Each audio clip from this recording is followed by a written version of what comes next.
up, though, people? What it do? What it do? What it do? We're here. We're here. My head all lopsided and things. Hey, Hey, how you doing on this Friday Eve? baby, I'm good because this was a short week and I'm coming off of spring break. So I am here for it all. Okay, I am here for it all. How you doing, boo? Eerie. I'm good. I'm good. Today it's been a busy day, but it's been a good day. It's been a good day. Okay. All right, I'm trying. Look, I know okay. There it is. It was taking a while for stuff to pop up on my channel. I'm like, hey, I'm here. We hear y'all. We here. Cause y'all was like, where y'all at? Where y'all at? That's my We hear fault. y'all. It's my fault. It's my fault. It's my fault. I got my times mixed up, honey, and I was upstairs up in my room doing some other things, and Don was like, I'm ready. And I said, oh, shoot. So I got to take the hit on that one. I'll take the hit on that Well, one. listen, we hear y'all. We hear. Really, this the first time we done something together, ain't it? It is, we talked about it, but we never really did. This is our first time of us doing something together. And It is. I'm excited. I'm here. I'm here. We ready, y'all. We ready, y'all. So y'all know our favorite person. He told us to go get the transcript and read the transcripts. That's not what he told us to do. He did. He said, if you want to know what happened, read the transcripts. That's what he said. Now, my only regret is that I don't have a Bishop White. I wish I was making the millions of dollars he claimed I'm making, because please know, Lamore, please know that if I was making the millions of dollars you thought I was making, baby, I would have this whole transcript from the opening statements to closing statements. Please know that. Closing statements, okay. Okay. That's what he told us to do. And it's so funny because I had told Tracy that Louis Vuitton suit he had on, I knew he had an interview with Mark Lamont Hill, and I'd be darned if I was not wrong about it. Now, did it air? Okay, so have you found the whole thing? Because all I found was that little clip, and I even That's all I like, saw. where's the whole interview? Because it's not on the Grill's YouTube channel. It's not on their website either. Yeah, I didn't see it on their website. So I mean, all we saw is the little intro situation. So I don't know, but it don't matter. He telling the same lies he been telling us, child. It ain't. That is the truth.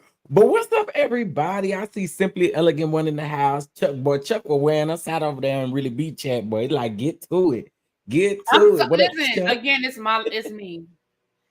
What's up, Tracy? Pat B, Dev is in the house. What's up, Dev? What's going on? What's going on? VS Speaks is in the house. Cali Girl in the house. Andrea in the house. T Trisha in the house. Alex. Hey, Aunt Auntie Natty. Trish. Patricia's in the house. Let's see. Aunt Natty. Okay, I see y'all up in here. Y'all coming up in. Tracy up in here, y'all. Tracy. What would we do without let me Tracy? say this. Go ahead, boo. Go ahead. No, I'm just gonna say, what would we do without Tracy? Tracy just always there. I mean, just getting it done. I just be appreciating her for real. And let me say this to you guys. Y'all know what I say to y'all. When it comes to certain things on my end, we're streaming on both of our channels. I'm gonna speak for me because I don't talk for nobody else's money. But if y'all want to make a donation to Tracy, y'all make sure that y'all hit. Y'all can hit me up and I'll forward it to Tracy, or Tracy, you can put your Cash App in the link, because baby Tracy, and I'm gonna get, Tracy, me and you already talked, but Tracy used her time, her resources, her money to get these transcripts. So if y'all want to tip anybody on my end, y'all can tip Tracy. And Tracy, you can put your Cash App. She ain't gonna do it because she'll never do it. So if she don't do it, y'all can tip me, and y'all know I'll get it to Tracy. I always forward y'all. Now if you say it's for me, I'm gonna keep it. But if you say it's for Tracy, I'm gonna pass it on. So y'all make sure. But seriously, Tracy been on this. Tracy been on this.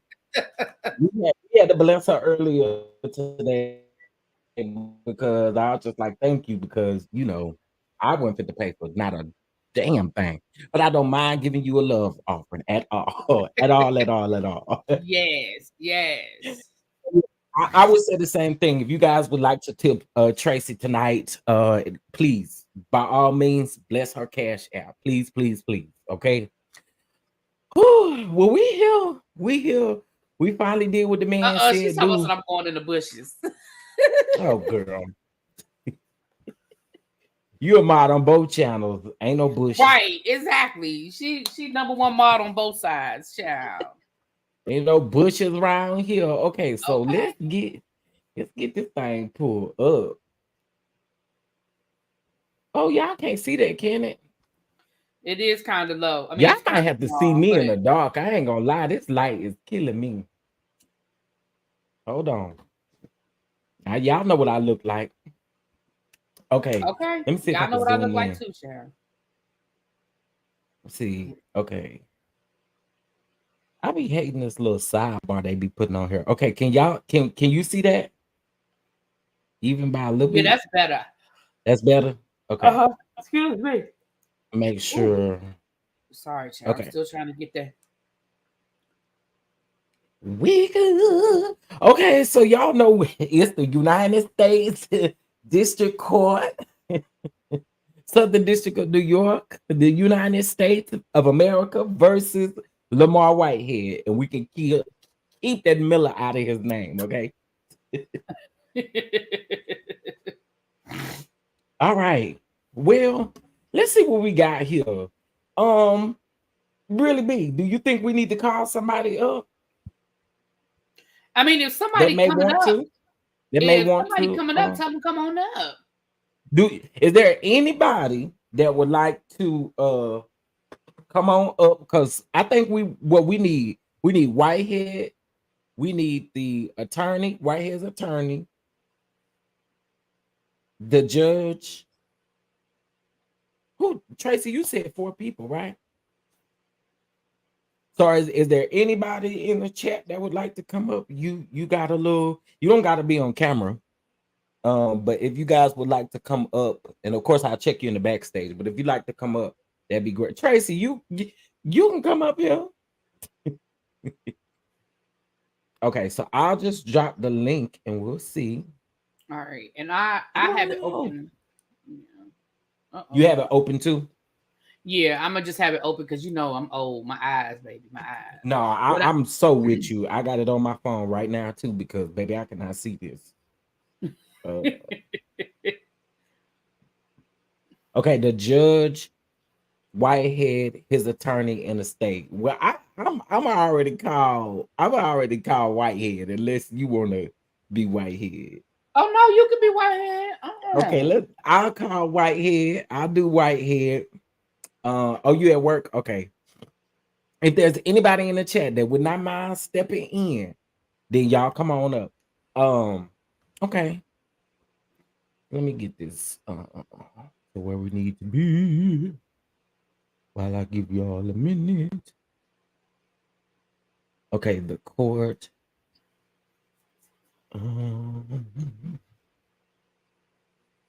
Mr. Murray. Okay. I about to say I could be the I'll be the cross exam. I want to be the one asking him the questions on cross examination, honey. Come But for now, listen, because I did invite a few people. I don't know if they're gonna make it or not, but I did invite a few people to come through. Okay. But we can go ahead and get started. And if anybody want to join in, child, we'll have it. They can join in, honey. Okay. Coolio. Let me pull this up on here and then we can get this party started.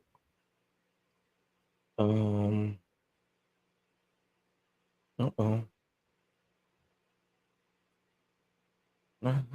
Okay, here we go. All right, y'all. Well, we is ready. Go to page 1043 is where it starts. Oh, got you. I see the pages. Okay. Um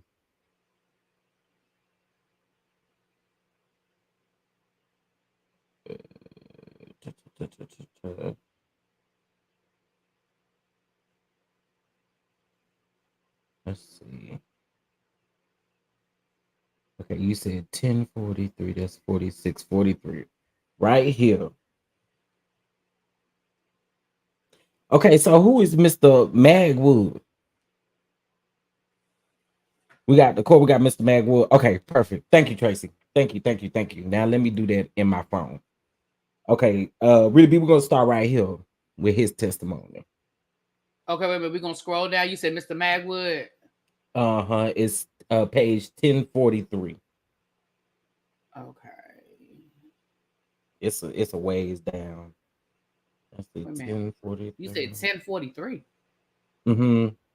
It's the number up in the top right hand. Oh, I'm tripping. I see it now. I'm tripping. No, I was the same way when she said. I'm like, wait, 1043. It's on 223 pages. Right. I said the same thing. Like 1043. All right, I'm scrolling down. Give me a second. I'm scrolling. Okay. Oh, why am I scrolling when I can just? Oh no, yes, I can't. I can't do that. All right, give me a second, y'all. I'm getting there. So for people that don't know what's going on, what we did was we have the transcript from the day that Bishop Whitehead testified. So this isn't the whole trial. This is just his testimony. So we're going to just read through so you guys can hear out of his own mouth what he said. We're going to start at, you said 1043. Mm-hmm. Okay, so if you, again, the bishop been telling everybody to go on the pacer and get it, but you do have to pay for it. He didn't tell y'all that part, but you have to pay for it. So we're just going to give you guys a little reenactment of how things went in court for the bishop. Now, did we find out who Mr. Magwood was? Tracy said Mr. Magwood was his attorney. Okay, got it. Oh, yeah, right. Because the day I was there, Don Florio did the cross-examination, but Pam said that was the only thing. She said, I think Pam said that was the only cross-examination that she did. So, okay. So Magwood must be the black guy. There were 3 attorneys when I was there. It was a white guy, black guy, and then Don Florio. So maybe, I don't know which one Magwood it was. Okay. 2 seconds. Let me blow my nose, and then I'm ready. Sorry. No, what you gonna do about that? So, Pam, if you guys want the full breakdown, y'all know that our friend Pam Esquire did the whole breakdown. She was there every day of the trial, except for opening statements. She was there for every day of the trial, including when the verdict came down. Okay, so we are reading through the day that Bishop Lamore testified. Okay, that is what that is what we're doing now. Okay. Well, we are ready. Wait a minute, not Magwood does traffic law. Ooh. What's that? Just going back over here, mind my business. Oh, little baby. That ain't in my chat. So you're Whitehead. Okay. Yeah, I'm Whitehead. We got okay. You want me to be the attorney while you be Whitehead? Yeah, that'd be great. All right.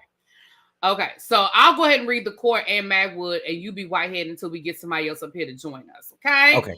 Perfect. You ready? I'm ready. All right. Does the defendant wish to put on any evidence? Mr. Magwood says yes. The court says you may call your witness. It's Lamore Whitehead. So, ladies and gentlemen, Mr. Whitehead, if you could take the stand, I will just instruct the jury. Just to remind you, there is a presumption of innocence. So in this trial, because it's a criminal trial, the burden is always on the government to prove its case beyond a reasonable doubt. The fact that the defendant takes the stand does not change any of that. The question you will be asked on the verdict form is whether the government has proved with respect to each charge its case beyond a reasonable doubt. Please swear the witness in. So Lamore Whitehead called as a witness by the defendant. They just swear him in, child. I ain't reading all. We got somebody, Miss Patricia. Oh, come on up, Miss Patricia. Hey, Miss Patricia. Hi, how are you? I'm doing good. How you doing? Okay. Good. Okay. So Miss Patricia, you want to be the court wherever it says the court. You want to read that part, and then I'll be Mr. Magwood, and Don will be Lamore. Okay. Yes. Okay. Okay, can you see the screen? Yes, I can see it. Okay, let me see. Okay, we're right here to swearing in, called as a witness. Okay, perfect. All right, so I'll be working both. I'm ready. All right. All right. All right. We're going to start direct examination. Lower my glasses. Sorry, y'all. As soon as I got ready to read, my glasses got it. All right. Mr. Whitehead, can you tell me a little bit about where you're from? Good morning to everybody.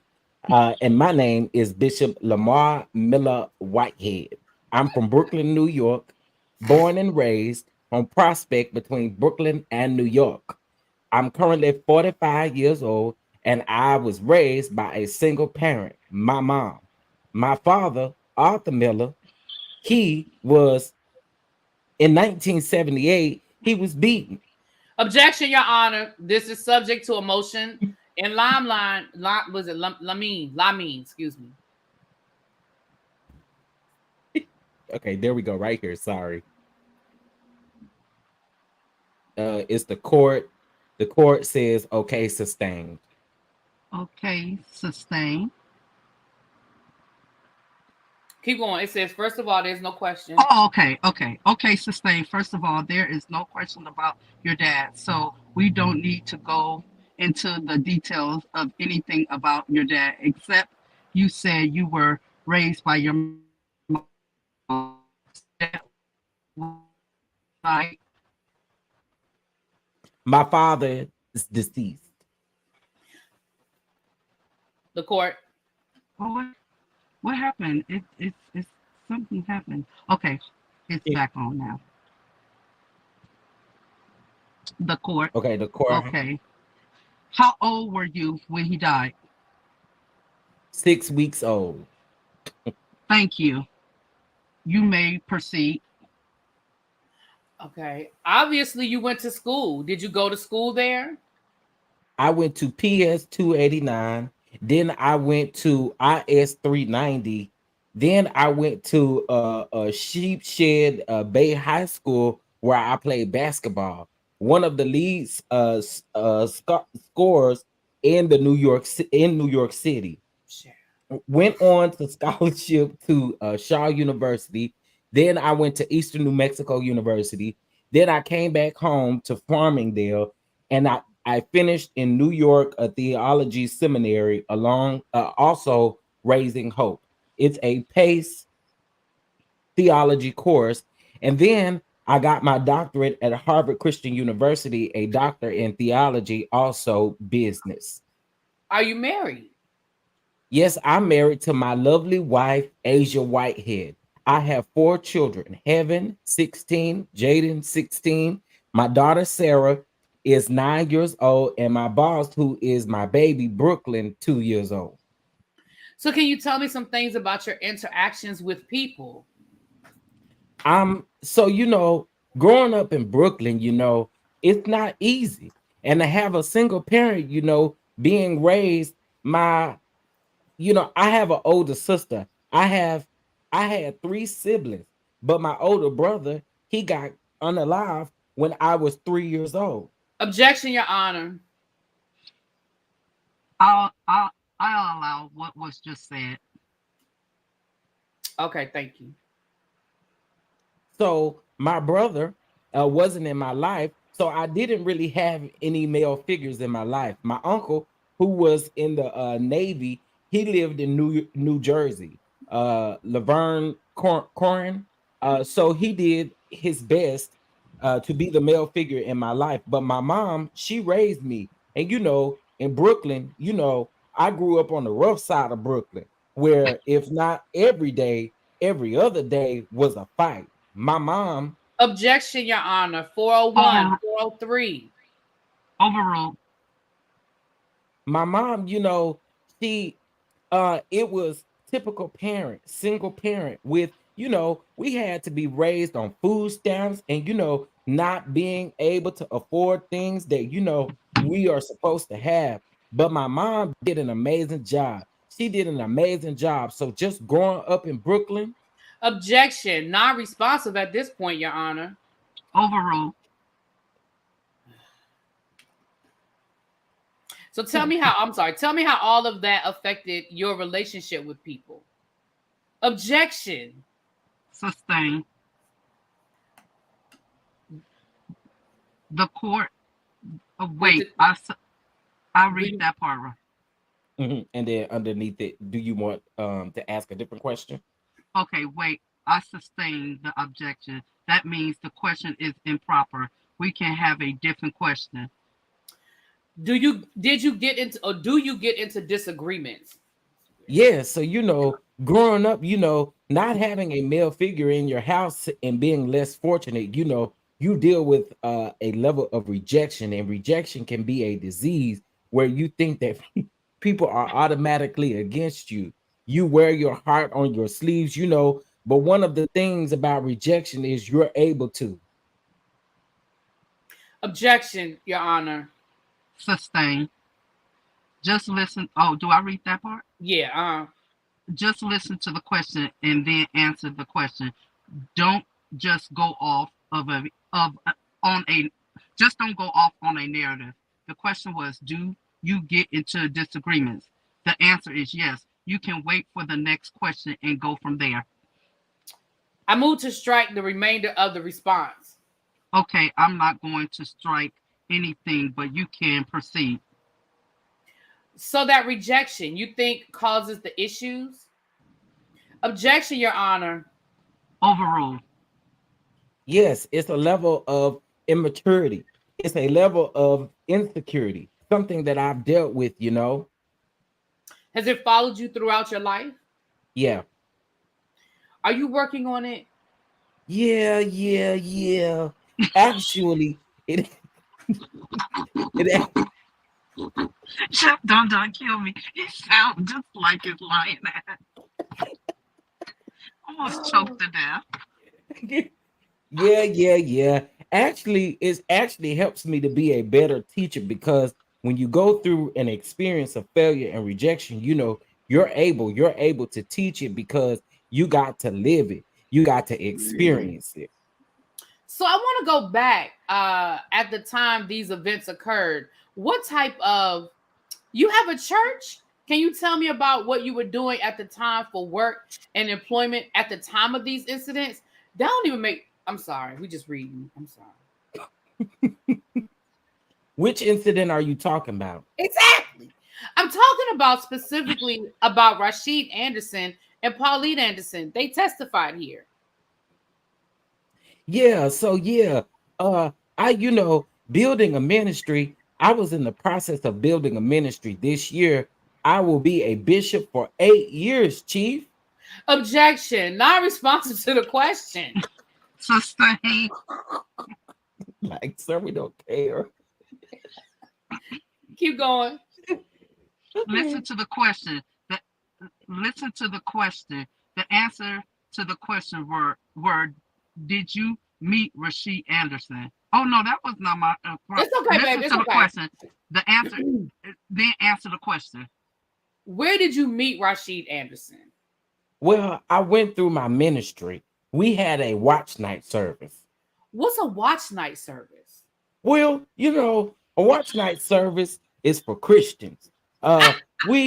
It's for the day before you go into New Year's, So on December the 19th, I believe that was December the 31st, we have a church service, and we go into every year worshiping Jesus Christ. We have just a good old time in worshiping and preaching. So where did they do that at? What? Where did you do that at? Lord have mercy. I'm sorry, y'all. This is crazy. That's the attorney. That is the attorney. Where did you do that at? Dumb as hell. Okay. So those days are usually big. A lot of people come out because everybody wants to go. He's a damn liar with his ugly ass. Oh, and at some point he came to your church. Oh, I'm sorry, I skipped ahead. My bad. Where was it at? he asked the same question again. Where was it at? It was in Brookdale Hospital, but in the auditorium. So he ain't never had a stable not in the auditorium I'm of the sorry, y'all. hospital. So this man ain't never had a you know what? I'm sorry. We ain't supposed to be pontificating. Hold on. Let me let me get back in character. That's funny. At some point, he came to your church. Yes. So after that, it was such a good, a big move of God. And a lot of people were coming up and saying, Bishop, we want to come to the church. We want to come to the church. So he was Objection, Your Honor. Overruled. And when you say he, you mean Rasheed Anderson? Yes, ma'am. You may proceed. So Rasheed Anderson and his wife, I think they was engaged at the time. They wanted to be a part of the ministry because the ministry is how it was built is to come as you are. A lot of my followers are really, they dress down. They're not crippled to tradition. They come as they are. They have tattoos. They was younger. It was a nice vibe. It was a pure vibe. So a lot of people saying we want to come to the ministry. We want to come to the ministry. And Rasheed Anderson and Jarena Anderson, they wanted to come to the church, and they came that following Sunday, and that's how we met. What type of service did he provide to the church?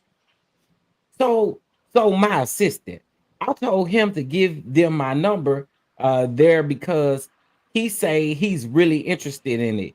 And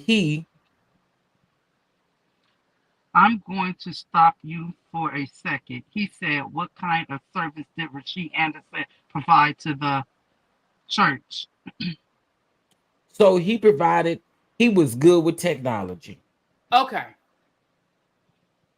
So don't even ask another question. Bishop just keep talking. Go ahead. So he did like the media part. Anything else besides that? No. He did the media and just different with like dealing with the church logo and different things of that nature. I also ordained him in as a junior minister. Or what is a junior minister? Anyway, sorry.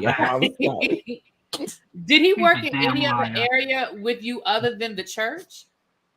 So what I was doing during that time, I teach a financial literacy class.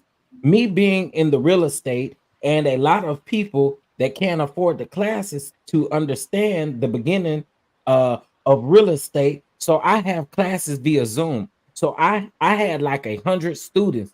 And when he became a part of the ministry, he became a part of the class. So he wanted to be involved with real estate. He wanted to be involved with real estate, and his aspirations was, he wanted to get more income and the different things of that nature.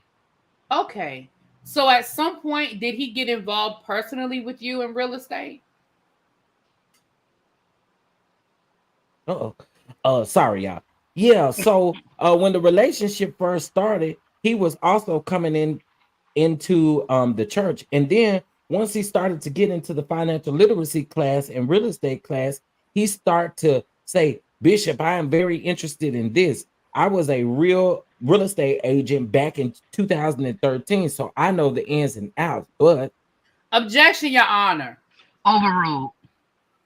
So I wanted to be able to come over to the investment side. He said, I was never on the investment side. I was either representing a client selling or purchasing, but I want to be on the investment side because I'm going to interrupt for a second. Instead of focusing on what he said, which is not really proper here because of our hearsay rules, can you focus on what you said or what you did? So now it was mentioned in prior testimony. Can you explain what a seed is and what a tithe is? Well, tithes and seeds is biblical. this is how we build the foundation of the church. And every religion has the same thing. You know, the ministry is not for profit. So we're not for profit. So we don't get money by selling things and things of that nature. Oh, he gonna run me out with things of that nature.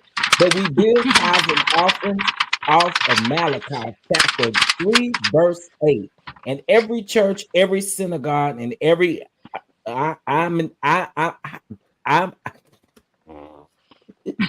y'all see it. They all get tithes and offerings. So seeds are offerings. These are donations where you're believing God for something and you want to sow in the ground. It's basically like the stock market. You know, if you invest into something, you're investing and believing, and you have faith, because we always teach without works there is no faith. Mm. So a seed is a donation as to what they believe God is going to do for them. But there was testimony prior that you helped Rashid Anderson get into a house. What exactly did you do to help him get that house? So he was coming to me and he wanted to get into investing in real estate. And I had a conversation with him and I said, you know, do you want to own your home? Do you want to own your house? And he said, yes. And I said, I'm sorry. Just tell me what you said. to him? Yes, and not what he said to you. Okay, so what I said to him, I told him, can you repeat the question so I can? Tell me how you helped Rashid Anderson get a house. So what I did was I connected him with Mark Kaplan. I connected him with Mark Kaplan. Mark Kaplan is a mortgage banker, and I told him that, you know, contact Mark Kaplan, and he'll give you all of the different things that you need in order to obtain your mortgage and get you started. So I contacted him and I connected them. Did he buy a house eventually? Yeah, he bought a house. Did you find the house for him? No, I Did you know how he figured out a house to buy? So I connected him with a realtor. Once he got connected with Mark Kaplan and they talked, he got his. I know, I know it was an issue with his pre-qualifications because he had to get he had got a low pre-qualification the first time. He was only approved for like $250,000. Dang, well, I guess that is New York. I was like 250, but what did he do after he didn't qualify? Well, he didn't qualify. Mark Kaplan told him, objection, hearsay. Sustain. You need to. You can't say what other people said. yeah. Were you a part of, did you get the paperwork that he wasn't qualified? Objection, testifying from documents not in evidence. Can I put a pen right there? Yes. Can I put a pen right there? They didn't say he wasn't qualified. They just say he didn't qualify for what he wanted to qualify for. Didn't he qualify for 250,000? Yeah. That's what he said. I just want to make sure. I just want to make sure I'm understanding, because you know my comprehension skills are pretty good. Okay, I'm sorry. So my bad. She said overruled. It's on you, Don Don. Okay. Can you repeat the question? I'm asking, did you have any direct knowledge that he wasn't qualified? Well, he told me. Objection, hearsay. Okay, so what, if any? Okay, so what, if anything, do you do in relation to his credit rating? With relation to his credit rating. Yes, to his credit stature or credit rating.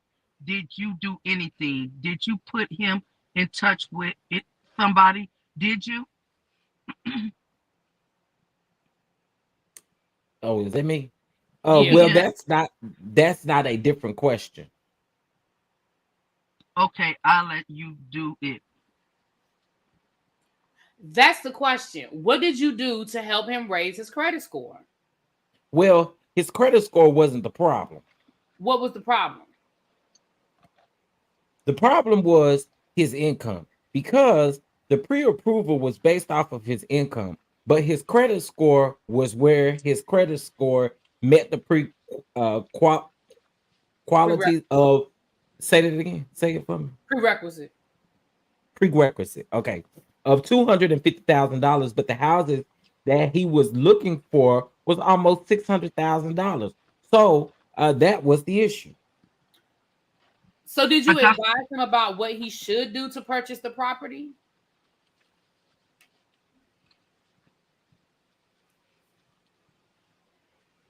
Can I say something real quick? Yeah, go ahead. But remember on his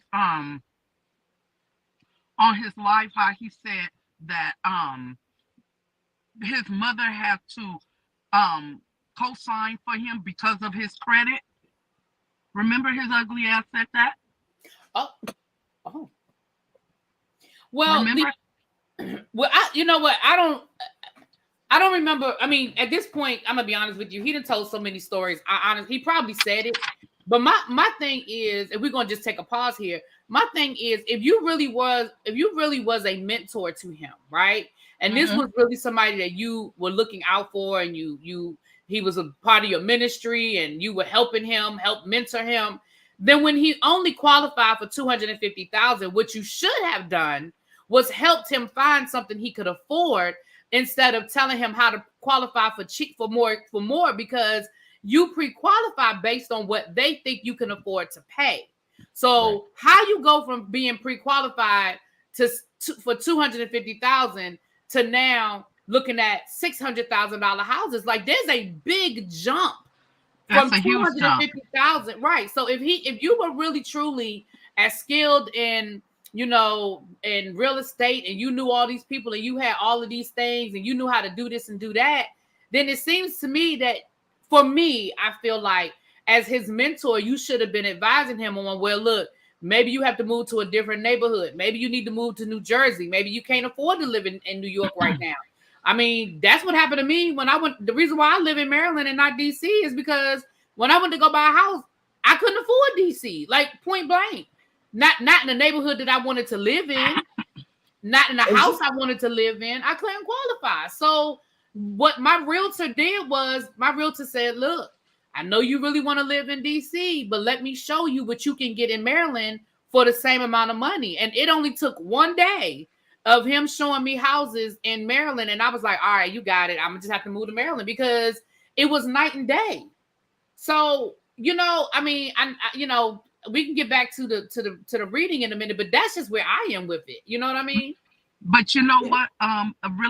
Reason why I said that, reason why is because he can't stand me. He blocks me off of everything because I chew his ugly ass out. So I get blocked on everybody's page because it's little minions and the little women that want to sleep with him. But I remember him clearly as day saying that, he wasn't qualified for the loan. So that's why his mother did the thing, the whole credit for him to help him. You know what? But I'm starting to put two and two together. He was grooming his ass in the first place so he could sweet talk his way into that man's life, so he could steal his mama's money, because there's no way in hell that woman had all that money and she could not put down $90K. She couldn't put down nothing, or was not able to afford anything in New York with that substantial amount of money. Come on now. He only did that because he wanted that $90K. So he knew if his mother co-signed for him for that house, she wouldn't have been able to do it for herself. Mm-hmm. That's all what the ugly demon did. Oh, Lord. All right, let's get back to the reading. Miss Greenwood, we're at the objection. So is that what we left off with, the objection? Here, say, Your Honor. Yeah, we right here with that blue writing that. Okay. Objection. Here, say, Your Honor. Wait. I think we right here. Okay, so we right here where the answer is.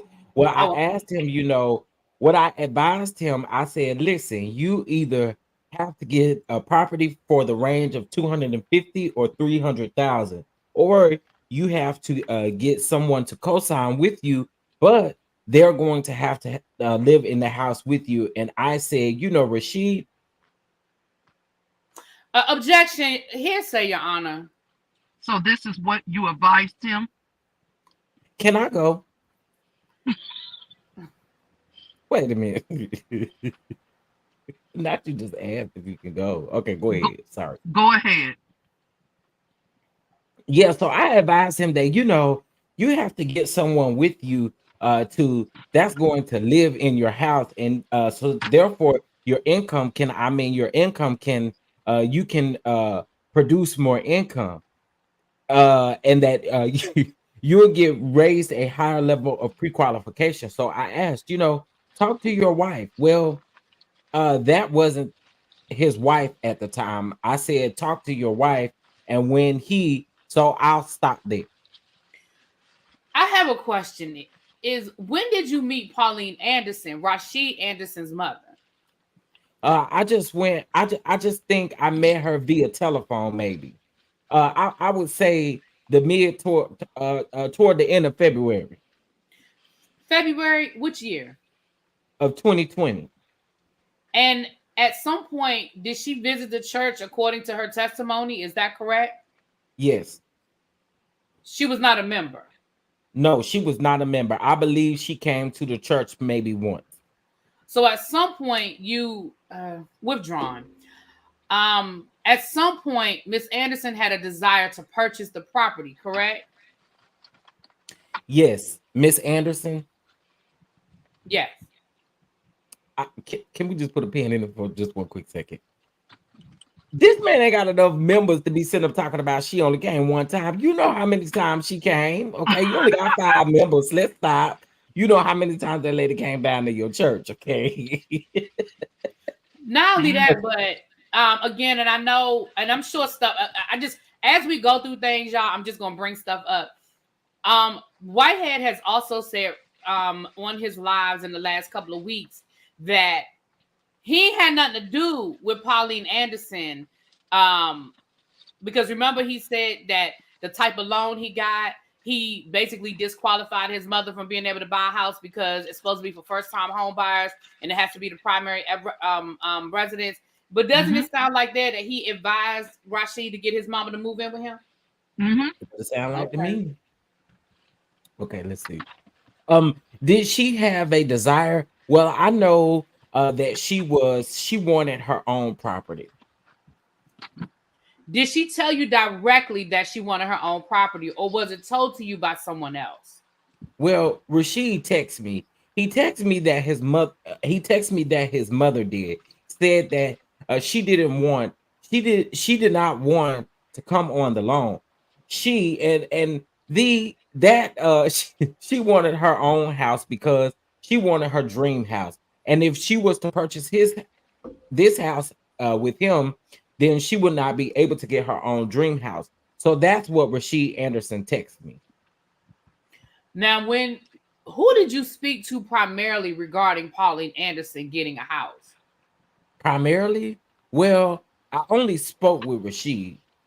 Did you ever text Pauline Anderson before this dispute? No, the only text between me and Miss Anderson was when she texted me, and I believe that that was what maybe May 2021, stating that she wants her money back. That was the only text I got from her, or that was the only text I ever communicated with her. Now, sticking the pin in this proves that he be lying because he said he ain't never talked to Miss Pauline Anderson. Yes, Let's be very clear, okay? That's what he said. Okay, yes, sorry, really.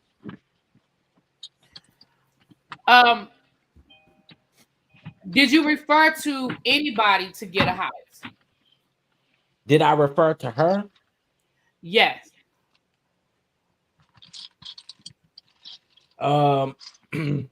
So Rashid I never had a relationship with his mom, right? So Rashid would come and text me and tell me the issue. So one of the issues was now that Rashid had they closed on the home between him and his mother, there was an issue now that his mother wanted a home. And since Rashid and his mother already has a home, then now it was difficult for her, and or she couldn't get a FHA loan, which is the 97% from the bank. And all she had to do was put 3% down. She was only in the area of getting investment property, which is 25, 20 to 30% down. So this was the issue. What is an FHA loan? So an FHA loan is a federal funded loan where your credit score does not have to be that good. It can range from 560 all the way up. However, you have to meet the one more time, really. One more time. Prerequisites of your income, and also you have to be it has to be your primary residence. So an FHA loan is, and then you only have to put down 3%. What's a conventional loan? A conventional loan is not a governmental. It's not governmental, and it's guidelines by the bank. So each bank will have different programs and different guidelines, and the FHA is governed by the government's money. So therefore, they can do what they want to do. But conventional, they can do their own program. So now conventional might be based off of credit.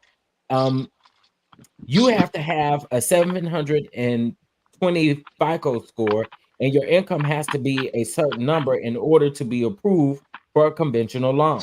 So if you don't have the right income, if you don't have the right credit, it's going to be a slim to no chance that you can, get the property that you want at the interest rate that you need. So at some point, Rashid Anderson came to you regarding an investment. Yes. And what do you believe the terms of the agreement were? So Rashid, objection to the form of the question, Your Honor. What did he believe is sustained? What were the terms of the agreement? Now, here would be a perfect time for them to submit a contract, because had you had a contract with Pauline Anderson or Rashid, then there would need to be no interpretation. But I'm sorry. Go ahead, Don. So Rashid had asked me, because he really wanted income. He really needed income because he had just married Jarena in the house that they purchased, and they were planning to get children. Wow. So he needed income because he was working at, I believe, was Northwell, at like a entry job, making like $70,000 a year, and he needed income. So he said, Bishop, I want to be able to get with you with buying and flipping properties. And I said, well, son, wait, I got to back up. He said, Bishop, I want to be able to get with you and buying and flipping properties.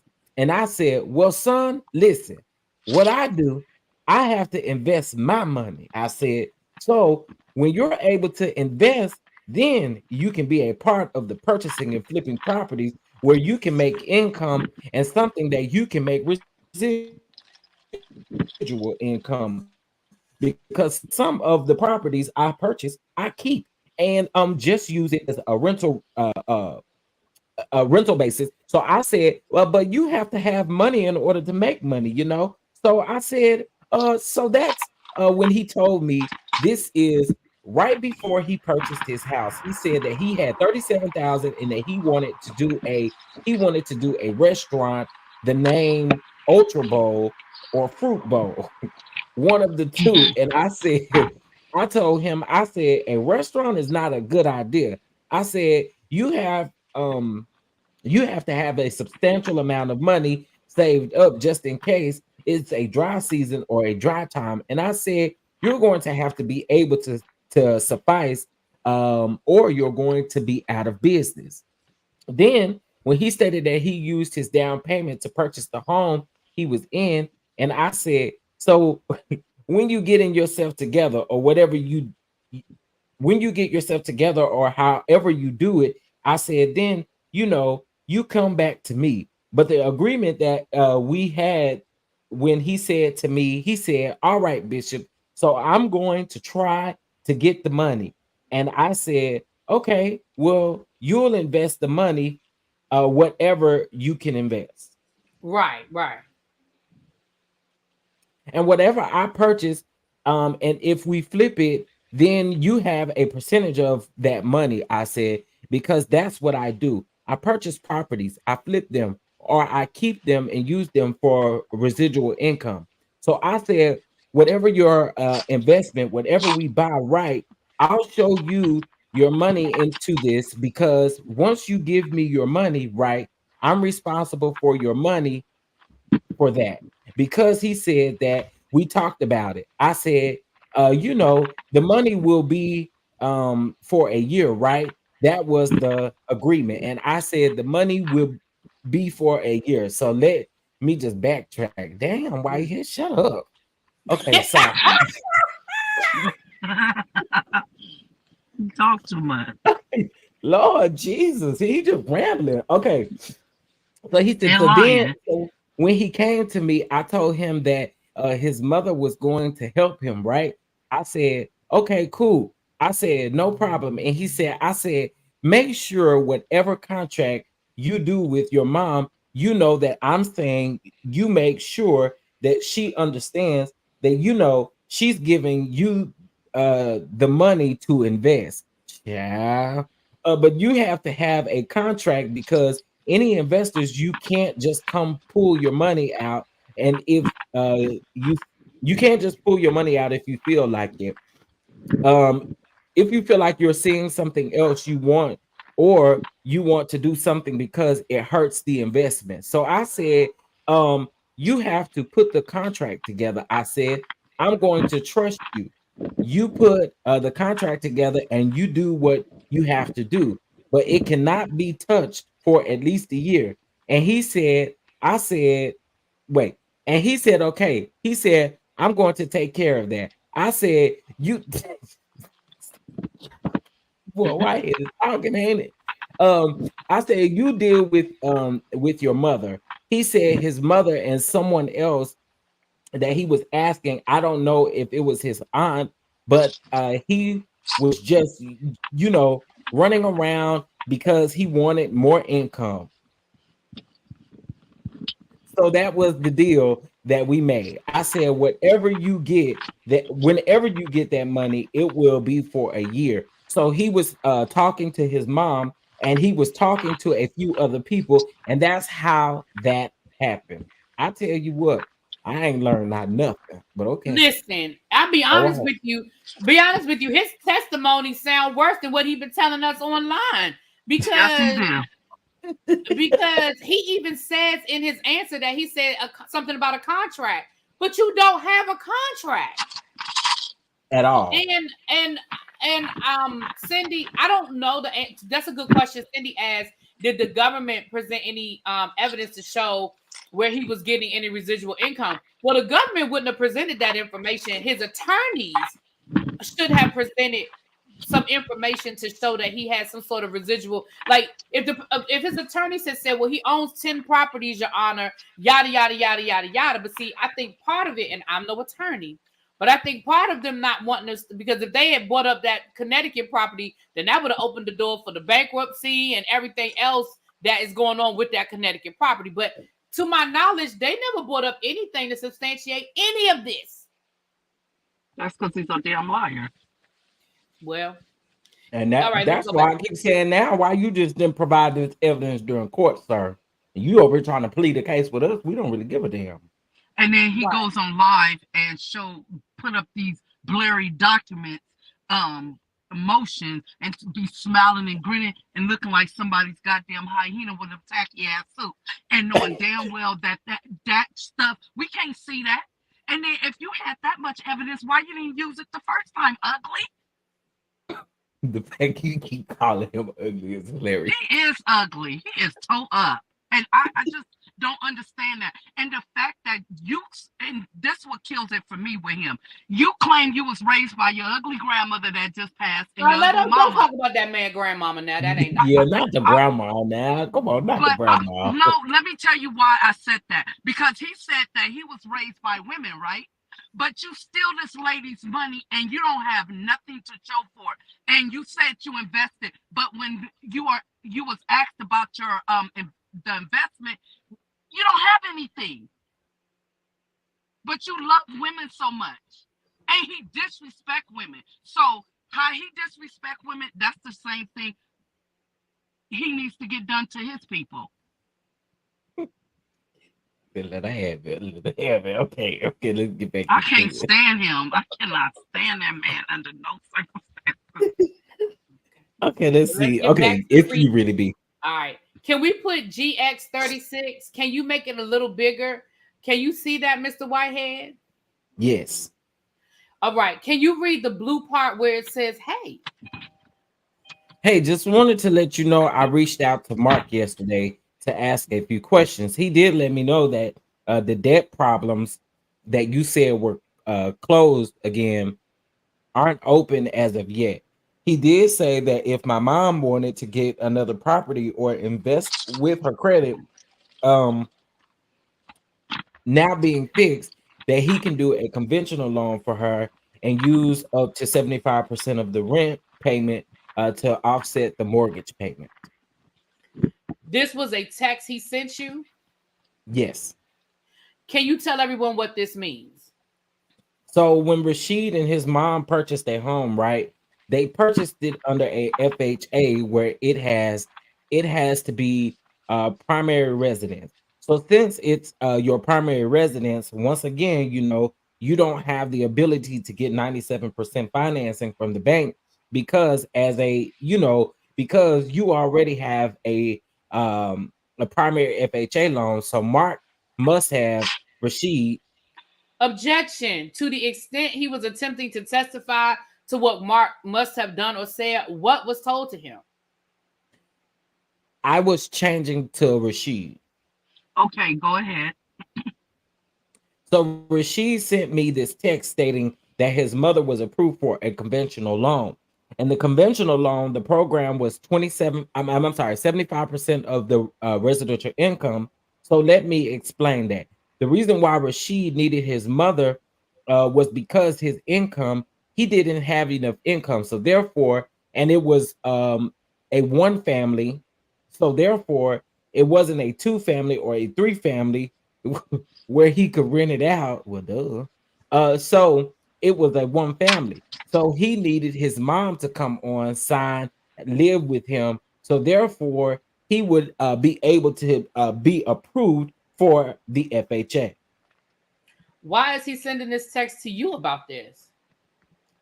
Because now he's saying my mom got approved for a conventional. So what that's saying is the investment property has to be more than a single family home, or yes, single family. So now he can get, his mom can get two family, three family, or four family property now, and her income, whatever it is, if she rents the other, let's say she have a four family.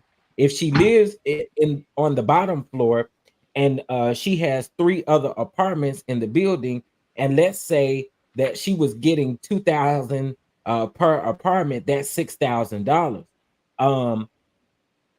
What the text is stating is that this program can use 75% of the $6,000, which could be, I think, $4,500, and it can go to her income.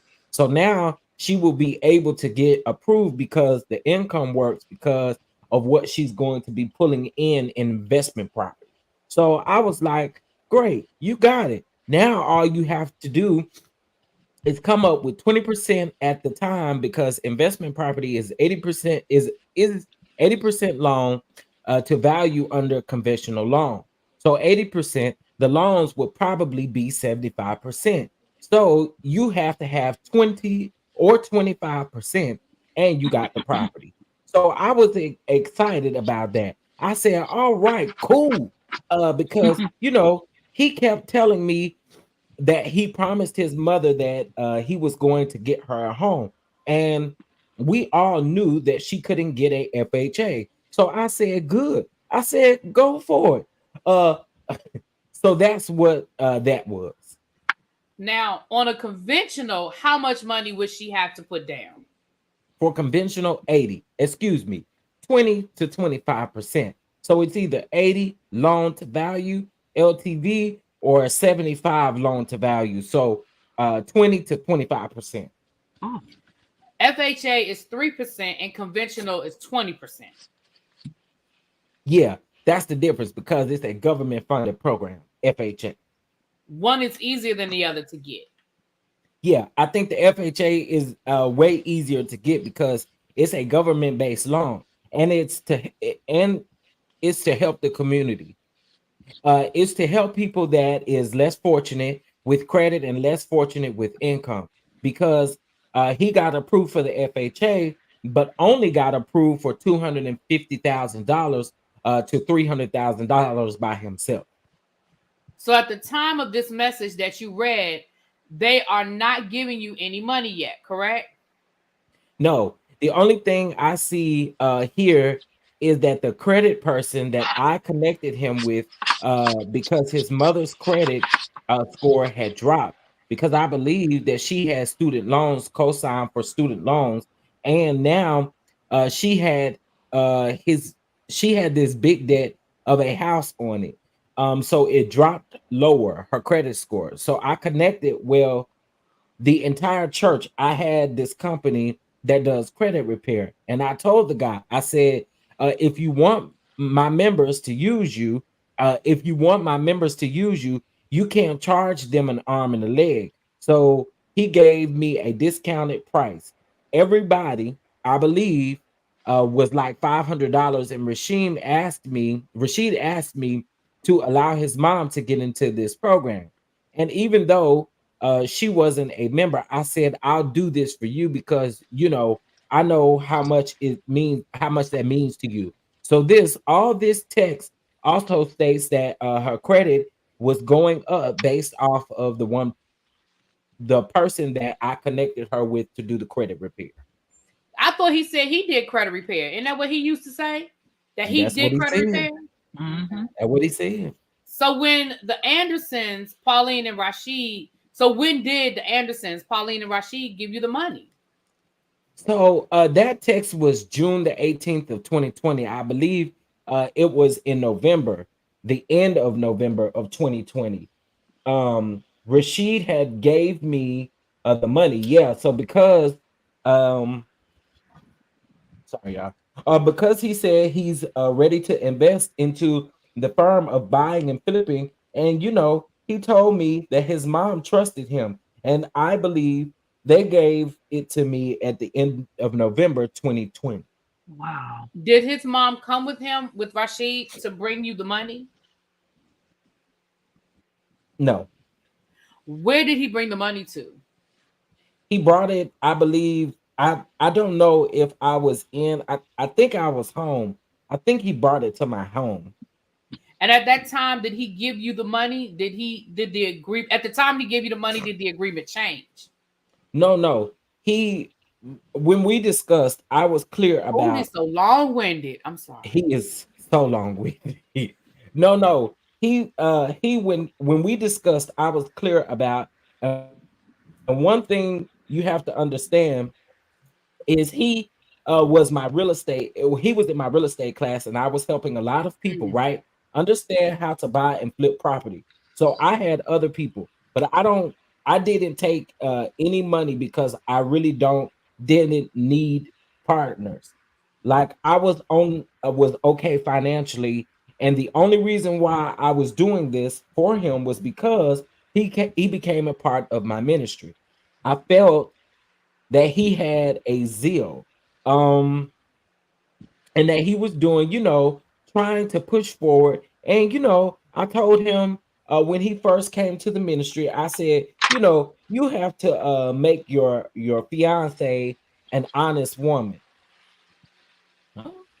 Which mean marry her. Which I said God honors covenant, and then he said that he wanted to marry her in September, and I said, well, you want to buy a house, but you don't want to marry your fiance and the one you love. I said, I think that's backwards. I think that you should get it right with God first. Ain't So you they the got one to married, tell somebody?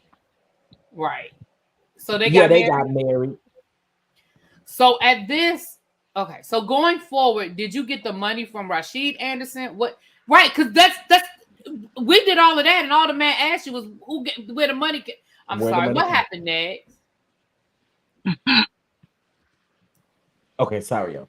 So what happened next? So he gave me the money. He said that, I asked him because I asked him, I said, who helped you? He told me his mom, because I remember that there was a phone conversation where he was telling me, well, he texted me and said, well, let me stick to the question because I don't want to. I'm Thank sorry. you. Nicole, thank you.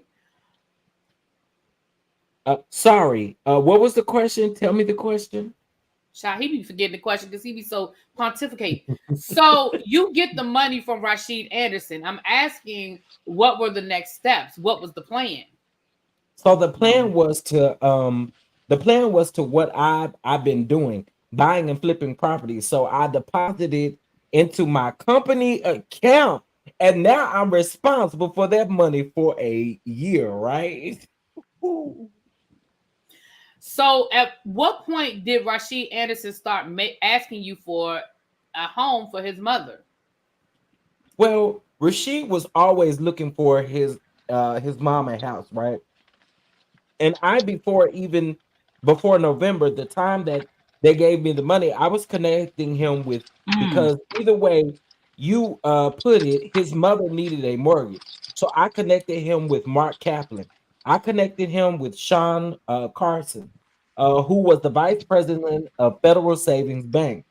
So I connected them, throughout this entire time. So, uh, he had sent me a text and said that Mark Kaplan stated that she cannot be approved for a conventional one family. So did hold on, y'all. For conventional one family, and so did Sean Carson. And I told him, I said, you already have a one single family. I said, she's going to have to put so much money down for a single family that isn't going to be, kind of, don't make sense. And I said, Mark gave you a good deal. Why don't y'all go with that?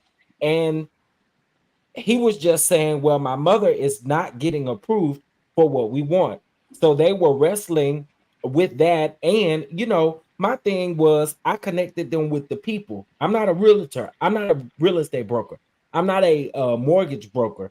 I'm an investor. So I want to purchase property that I see value, that I'm going to buy and that I'm going to make some money. So can we put up GX65? Can you make it larger, please? Thank you. Can you read the blue highlighted part where it says, "Hey, my mom"? This was April 21st of 2001. It says, hey, my mom reached out to me asking if she can get back $5,000 to invest into a land in Jamaica to build out with the family. Can you explain to me what this is regarding? Yes. Well, he called me and said that his mother needed $5,000. And I told him, I said, all right. I said, I'm going to do this for you. But, an investment is an investment. And I said, we're doing things I need to make sure that we stay according to the contract and what we're doing. Let's put a pin in it. What contract? A verbal contract has to mean that there was an offer, an acceptance of the offer, and it has to be a meeting of the mind. It does not sound like there was a meeting of the mind because it don't sound like that y'all are on the same page. Because there certainly was no written contract. So if you're going to say there was a verbal one, there has to be some sort of understanding. And I don't see where that understanding, because once again, all we have is your version of how the story went. Clearly, he has a different version of the story, and so does his mama. So there clearly was no meeting of the minds. Child, Lord have mercy at all. Couldn't have been. Okay, sorry, I had to ask. He said, well, okay. He said, well, she has an opportunity to buy property in Jamaica. I said, okay, no problem. Come get the money. And then y'all know good and well it wasn't that simple. If he were to ask me for 10,000 or 15,000, I would have did it because I wanted what's best for him. I never asked him for one dime. Never. Okay, so let me put a pin in that. Number one, during Rashid's testimony, Rashid testified that he did give Whitehead money, that he had loaned Whitehead money on a couple of different occasions for different reasons. So I think that's why he made that statement that I never ever asked him for a dime, because Rashid Anderson did testify that he gave him money. That's number one. Number two, so my question is, if you were willing to give him 5,000, 10,000, 15,000, then when the man said, look, my mama don't want to do it anymore, she for whatever her reasons were, why you ain't just get that lady her money back? And people keep asking that same question. You could have really, really, really fixed this whole situation, and you had time to do it, honestly. All right, next question. So listen, y'all, we're gonna, when we get done with this part, we're gonna stop. Well, I'm gonna stop here. I mean, I can't speak for Don. I'm gonna stop after the direct, and we'll do this in parts. For me, yeah, we could do part 2 whenever you're ready. But we'll finish up this testimony with him telling all these lies, child. We can't. Look, we can only do with so many lies in one day, honey. Okay, listen. So was done 4/21 or April 21? Yeah, April 21, 2021. Well, when did you give him the money? I believe he came to my house the same day. So you just had $5,000 laying around your house? Okay, sir. Besides this text, right? Besides this text, did he ever ask you, before you had a disagreement, did he ever ask you for any additional money? Yeah, a number of times. A number of times. So I understood the struggle. I knew he was moving into a house. He just got married. And I understand, being a person going with a single family, I had a heart full, girl. Child. I'm sorry. Look. What would he ask you money for? His mortgage. He couldn't pay his mortgage a couple of times.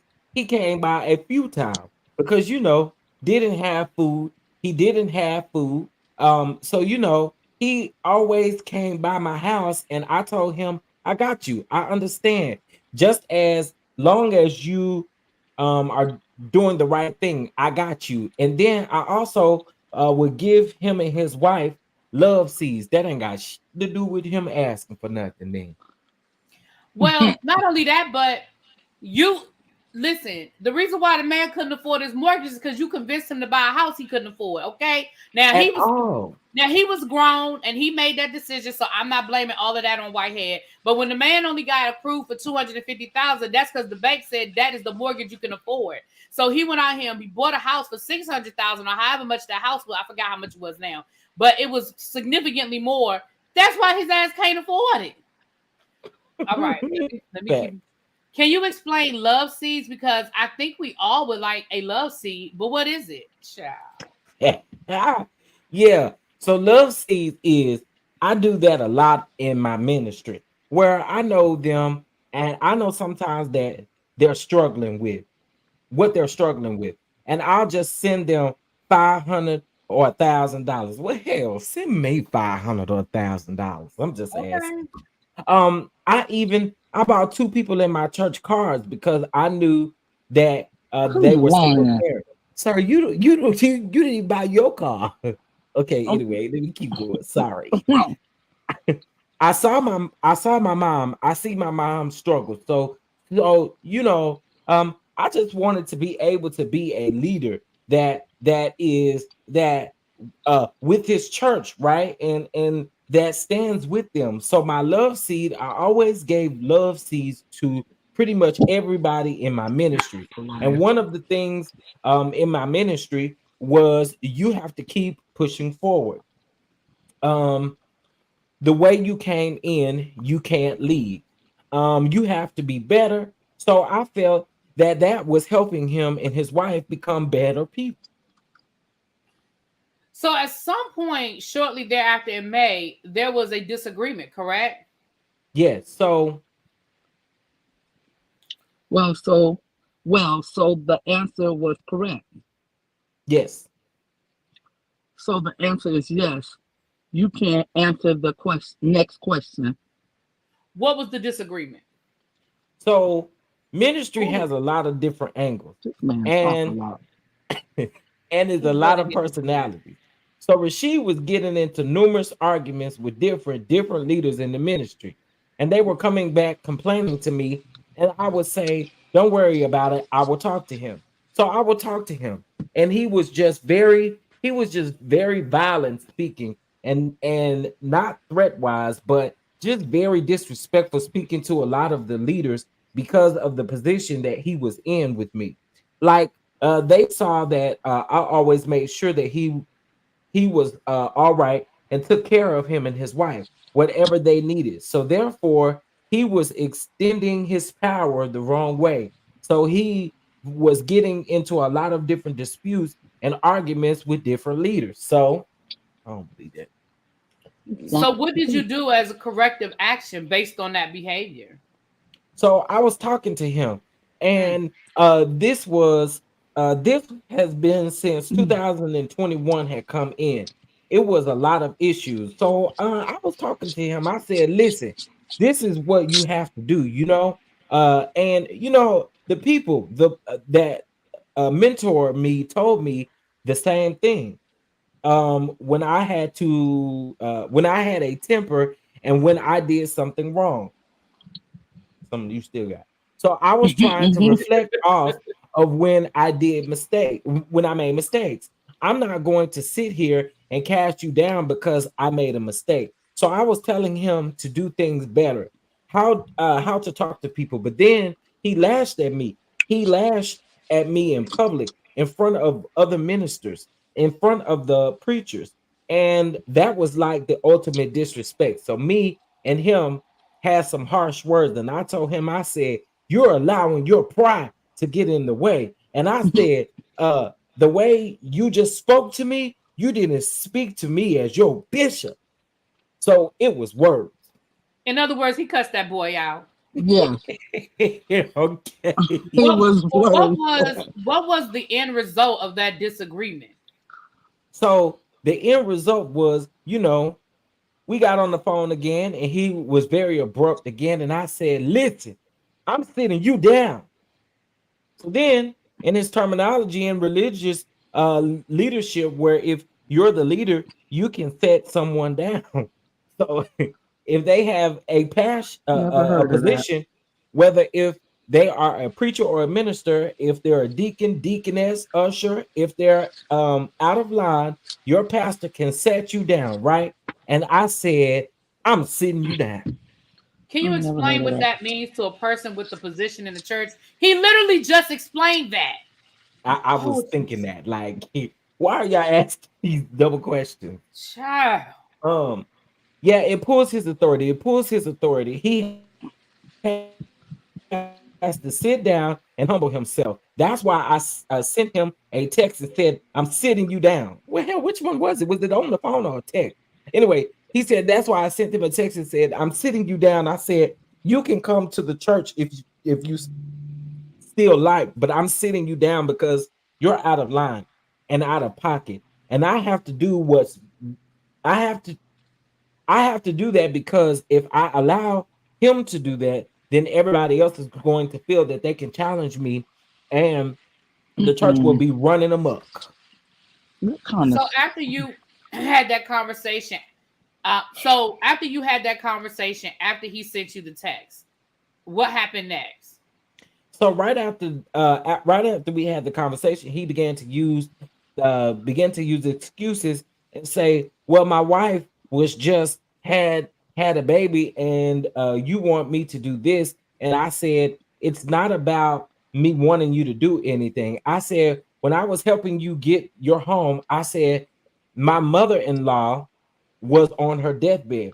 My mother-in-law actually died, and I still did not skip a beat. She died from liver cancer in February of 2020 when I was helping him. And I said, as a pastor, I have to go through things, but yet I can't stop pastoring you. So you can't sit here and give me an excuse and say that your wife just had a baby and you openly disrespect your shepherd, your pastor." So did he ever come back to the church? No, no. The next thing he did was I don't know if it was, yeah, yeah. He texted me and said that he wants the investment back. Oh, child. Was it the same day or was it the next day? I don't know why that even matters, but go ahead. Right. I don't remember which day it was, but it was the same proximity. Could have been the same day, but if it wasn't the same day, it might have been the next day or so. But he said that he wants the money back that was invested. And so I'm sitting here saying, hold on.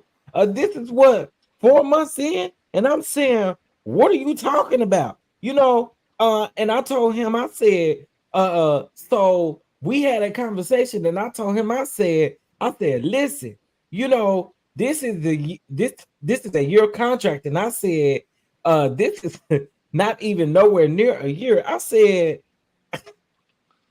what are you doing? And he was like, well, I want my money back. And I said, it doesn't work like that. So when I told him, I said, listen, what I'm going to do for you, the monies that I helped you with your mortgages and different things of that nature, not love seeds or nothing of that nature, but your mortgages, which I helped him multiple times in different payments for his cars and stuff like that. I said, I'm going to take that out. I'll give you right. He said, no, I want the full thing. And that's when I got a text from his mom. Now, when you said you wanted the money that you had given him back, was that part of an agreement? Say that again. When you said you wanted all the money back that you had given him, was that basically a disagreement? Yeah, it was a disagreement. I told him, I said, I paid thousands of dollars for your mortgage and your car note and stuff like that. And because I believe in you and you're my part, we're partners in this investment. And I know that we're going to make money. But now you're hurting the investment. And so if that's that, and I told him, I said, and I told you from the beginning that if anybody pull any money out, I told you from the beginning that if anybody pull any money out, there is a penalty. You can't just invest and then pull out when you want without a penalty. But he was completely against that. Did you catch that he basically corrected his attorney? The way he asked the question the first time and he said, say that again. And then the attorney asked the question differently. I said, let me find out you was running your own damn examination. Child. Okay. Right. I see you now. I see what you're saying. You see now. what he Yeah. said? He said, say it again, like you said that wrong. Say that question again. Okay. All right. Can you pull up GX2S? So what exhibit is this? It's exhibit 2. Thank you. Can you read the date and then read the whole thing? May 17, 2021 at 1:51 p.m. Hi, Bishop. I don't know who this is from. It says 6459. Just read it. Hi, Bishop. Reaching out to you for the refund of this money. I am sure Rasheed reached out to you already for this. One of the things I repeatedly asked was for a contract in writing, which I never received. However, long story short, I need a return of this money to go ahead with my business transaction where I am living is being sold, and I need to go forward. Thanks for your time. Good afternoon, Rashid. Told me you signed the documents already, and I was sending him payments. The money is already being invested. Rashid has been disrespectful, and I'm very disappointed in him. I've helped him and his wife immensely, and have helped them with a lot, including giving him money for his mortgage payments, etc. And this well before any business transactions was done. The document that you was supposed to sign, you wouldn't be able to remove the money for a year. Supposed to sign So it sounds like Miss Pauline asked for a contract several times. and never got one. Okay, Miss Pauline. All right. Were you supposed to draft a document for her to sign? No, this is I didn't even communicate with Miss Anderson. Like, Is that what the first time that she texted you? yes, And this is the first time that you responded to Miss Anderson. yes. How many days after you had a disagreement with Rashid did you get this? Well, I don't know the particular day that me and him had the disagreement. Is this May 17th? So it had to be. Within the next day. Yeah, it had to be within the same proximity. Did you and Miss Anderson have any phone calls after this text? No. Now, at this point, what did you think at this point, what is the dispute about? Well, Miss Anderson in the text asked for her money back, and the only reason why I'm responding is because that's his mom, and he told me that his mother loaned him money. He told me that his mother loaned him the money so that he can invest. So I understood who helped him. So when she said my money, like, that has nothing to do with me. That was between you and your son. I am being respectful to her, but me and her never had a conversation about any monies. Like, we never talked about anything. Rashid, it was between me and Rashid said he was dealing with this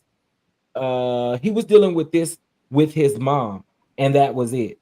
So I said, there's a con, there's a contract. And so this is the first time me and her is texting ever. I'm so confused by everything he just said. Me too. Finish reading the rest of the text. Okay, it's cut off. So it says the document that you were supposed to sign, you wouldn't be able to remove the money for a year to protect us from things like this. Still get your business done. I am a man of integrity, and you will not lose. I just gave him $5,000 out of my money to give to you because he said you needed it. Now, I thought you. Okay, anyway. However, I can't touch any more of my money because I am campaigning right now. If you need me and you to do another contract, I'm open to it, so that you will feel more secure. However, at this point, the investments have started, and I just had everything on hold until the end of June. Go down a little further. Keep reading. Bishop, that's unfortunate from the lengthy email, and I never in my life done something that I am now thinking was reckless. Unfortunately, life has changed, and I need to go forward. And I don't want to be back. I don't want to. Don't want to be back and forth. But that money I need it back so that so we need to discuss when this will happen seriously and unfortunately. I understand, and I did not know the urgency, but I can't do nothing right now because the money has already been invested. And it's just really ironic to me that as soon as Rashid gets disrespectful, that now he's requesting the money back, and now all of these sense of urgencies have just been created. After my campaign, I'll see what I can do as far as how I can expedite slip in a few uh, properties to get your money back. But it will be towards August or September when I can start to give you something back, because the contract was supposed to be until December. Keep reading. Look, Bishop, with all due respect, I really don't want to talk to you about Rashid. I really don't want to talk about you and Rashid. I would be discussing something I have no context of, which would be inappropriate for me. What's real is this money was to buy a home, and you knew this opportunity has now presented itself, and I have no intention of being placed in a hard situation. Absolutely not. Now we can we can be back and forth all day, but I am not going to do this either. Um, this was a transaction that was based on trust. Much regret. Now, so hoping we can close this chapter. And all I said was, I will do my best to start giving you money back starting in August. However, you will get paid all your money. Thank you. So this is how this is going to work. You and Rashid did this transaction, so dialogue with this money should be between both of you. All further communication should be between. It cuts off. Mm, mm, mm. Can we go down a little further? Uh, should be between both of you as you both work together with this money. I have no proof of investment from you for this transaction, and trust is I am going to wait till August for this money, and I am going to move forward. And this was the first time that you spoke. Yes, this is the first text and information. You know, the only other times was prayer, and I think, but as far as text communications about any type of money, never. So one of your responses speaks here. You said slip in a few properties. What does that mean? Oh, what my company does, we purchase inhabitable properties and we buy them, we fix them up, and then we sell them. From this group of texts, what did you understand that Miss Anderson that wanted from you that you didn't do? Me and her didn't talk. We didn't make an agreement. And the only thing I seen in this text, she said something about her house, and then she said she knew nothing about what me and Rashid was doing. So obviously, my thing was, I don't know what Rashid told her, but I never had a conversation with her about buying her a house. I never had a conversation with her about $90,000. Me and her never ever had text, nothing about no money. The only person that I had conversations with about an investment was Rashid. So when she's telling me this, I'm saying to myself, like, the first thing I said, you signed a contract, because Rashid told me that he signed a contract with his mother, right? And I told him how to protect himself, where you give yourself a year. It's going to be a year, okay? And so therefore, because a person might just say, you know what, I changed my mind, I want my money back, and then you put money out, and then you got to put your money out, and it hurts you. So this is the first time, like, I'm talking to her about any money.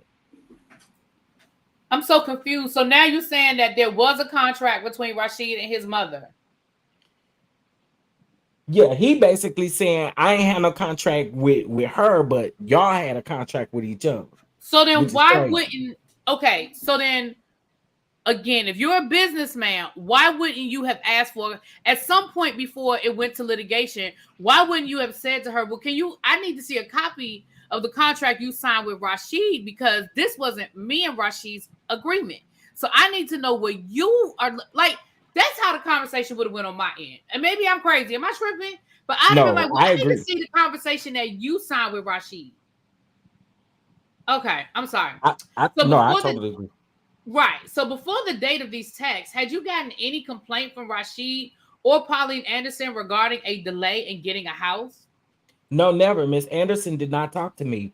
What Rashid would do, he would do what the company does. So I sent him websites. I sent him different things. So therefore, he can go for inhabitable properties because there's a certain website that have bank-owned properties. There's a certain website.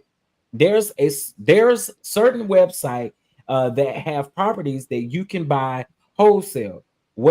Uh, what that means is wholesale. It will be It will be at a discount, but it's an all cash deal where they're not going to wait for the bank. You have to have the money there. So if the property is being sold for $300,000, you got to have $300,000 to buy it. There's not. Yeah, yeah, yeah. Go ahead. What about a realtor in a situation like this? Tell me the question. Explain the question. Do you sometimes use a realtor to find properties for you? Well, I wouldn't call it realtors. The only realtors that that would do something of that nature is a real versatile nature that deals with wholesale. But to go to a real estate broker, they really don't focus on inhabitable properties. They focus on one, they focus on more so end buyers. What that means is people that have families that want to purchase a home and different things of that nature. So when you are purchasing properties that's inhabitable, there's different websites. You can go to auctions, a bank foreclosure, things of that nature, on how you find in your site. And the biggest thing too is driving by, where you can see the properties for sale by owner. You can get good deals that way. So to use a real estate broker, I rarely use a real estate broker. But earlier okay, never mind. Now, when you buy one of these homes, how long does it take you to refurbish it, remodel it? Okay, sorry, y'all. It depends on the damage. See, he could have ended. Hold on. I'm sorry. He could have ended his question. That could have been the end of his answer. But yet, there's two more paragraphs. But go ahead. Sometimes you have, baby, this ginger ale gonna do my throat some justice, huh? Sometimes you have properties that you can purchase that just needs cosmetics. Cosmetics means a sink, paint, new floors, and a little bit of sheetrock. But then you have a full gut. That means you have to go in there and pull all the wires out. You have to pull all the pipes out. You have to get permits from the city. So those permits cost money. You have to get plumbing, new electricity. So you have to get permits for that. You have to have license. You have to have licensed plumber, a licensed electrician. It's more involved with that. So it depends on what type of properties you purchase. So if you purchase a property that needs a full gut, you're going to have to give yourself at least 3 months, to turn that property into something that then give yourself a month to two to sell, a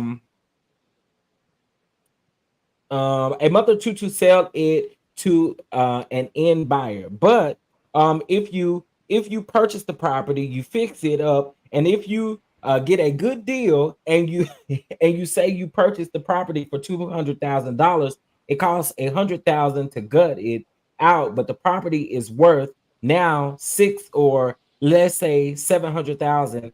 That's if you sell it to an end buyer. That's $450,000 as a asset to you. So therefore, you have room now. So I can say, what I don't want to make that whole $450,000, I'll set sale it, so someone wholesale or cash, I'll get 200,000 off of that and let them get the other or get their money. So it's so many different ways you can do that. Child, you didn't even have to explain this. All of that was so unnecessary. So It Miss was. Anderson and Mr. Anderson spoke about you buying a property, doing something similar, and his mother signing the deed and moving in. What's left out of that equation? There's a lot left out of the equation.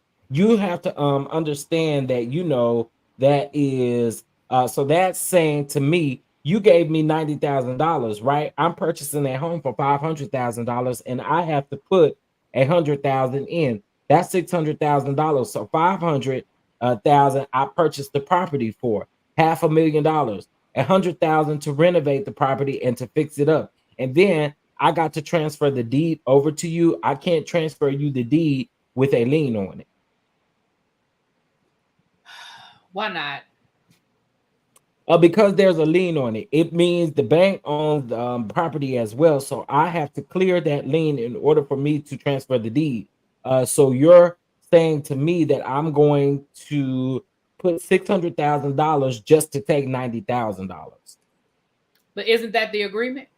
No, that wasn't the agreement. No way. No, no, no. Why? Why would I do that?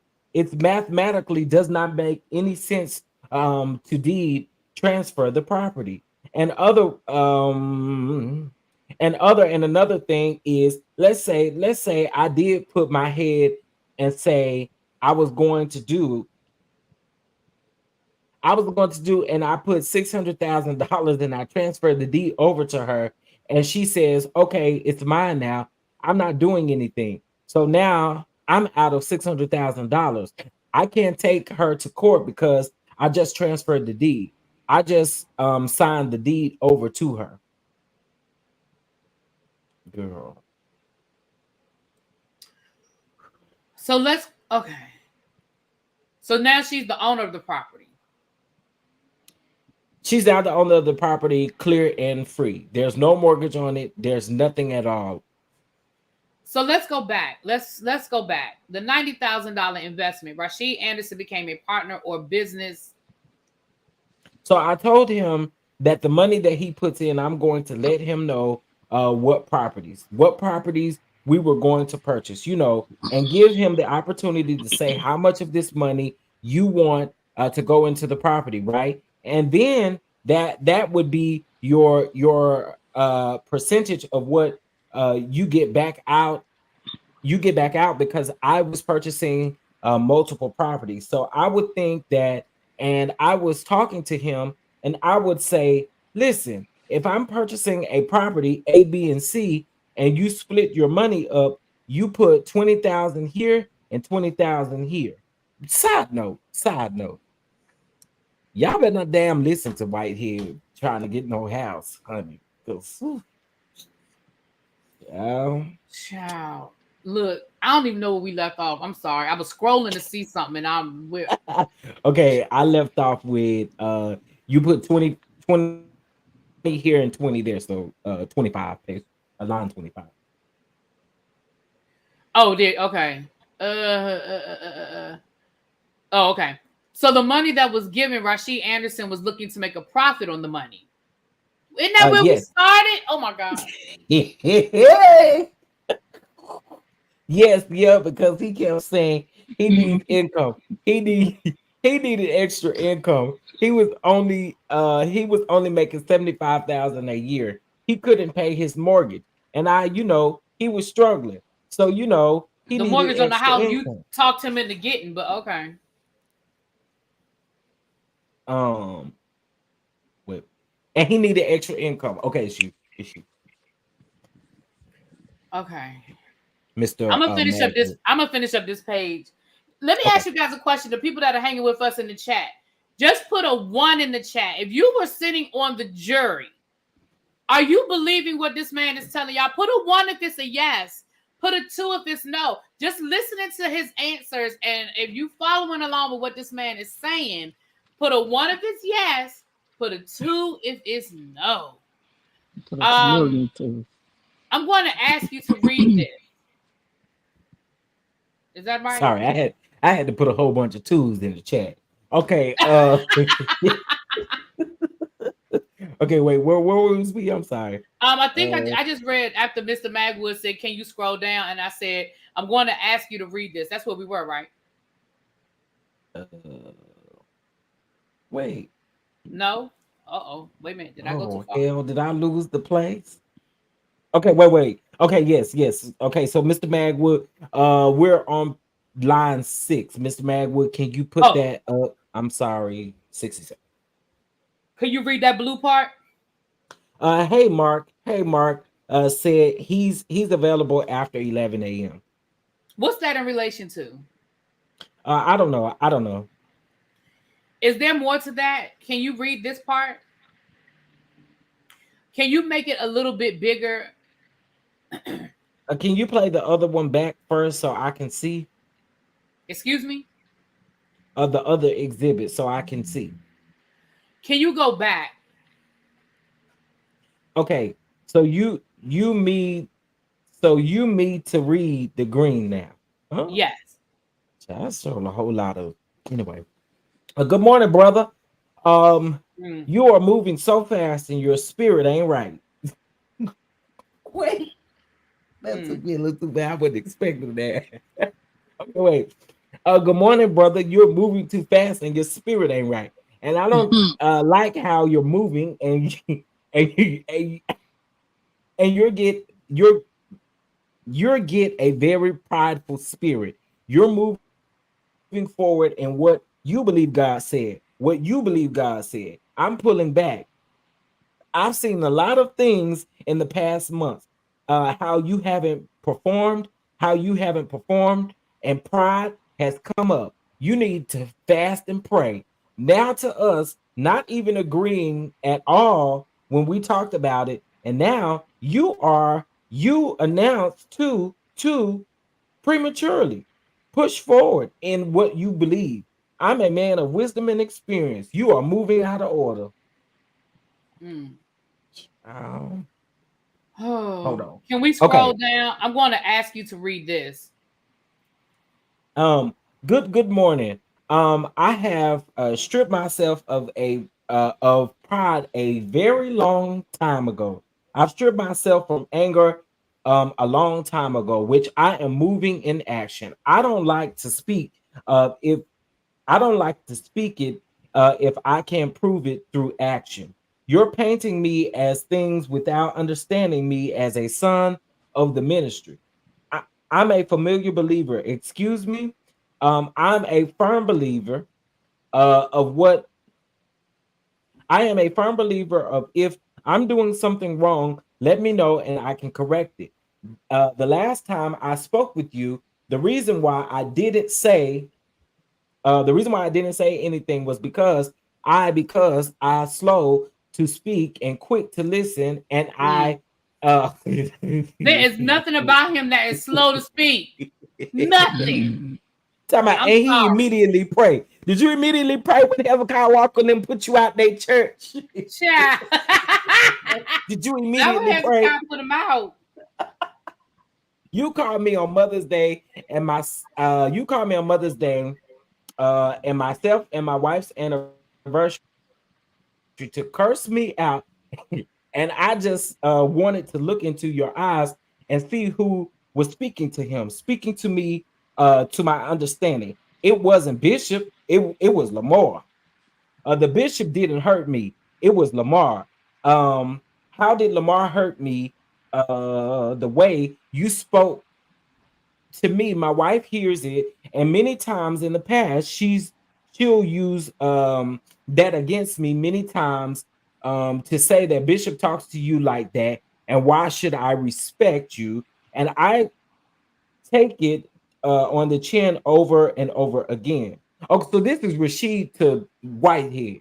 This is Rashid Okay. Whitehead. Basically, Rashid said, my wife said that why am I a punk? Why I let you talk to me crazy? And she Yeah, can't respect me because of the way I let you talk to me. baby. Ooh, okay, let's finish it up. Let's finish it up. Take it over the chin. On the call, you said I'm sitting at home doing nothing, and you know the reason I'm home is to take care of my wife. I felt that was an attack on my wife and the protector and provider. I'm supposed to be for my wife and daughter. Nobody sees what I'm going through, but nobody sees what I go through, making sure she's good, picking her up, helping her walk, many other things.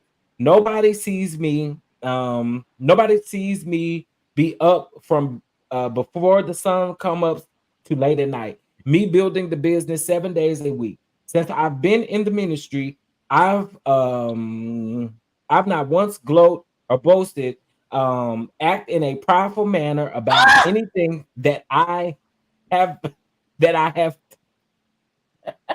that I have not do that I have not done that I have not do. Aside from the okay, it's the course. So the court is Miss Patricia still there? Yes, Oh, I'm here. Okay, so the court. I'm just going to interrupt. This is a really long text, and and we've all seen it before. Do you want to just ask whatever question you want to ask? So this is the date of the disagreement, correct? It looks like it's May 14th. Didn't we already establish the date of the disagreement? yes, they did.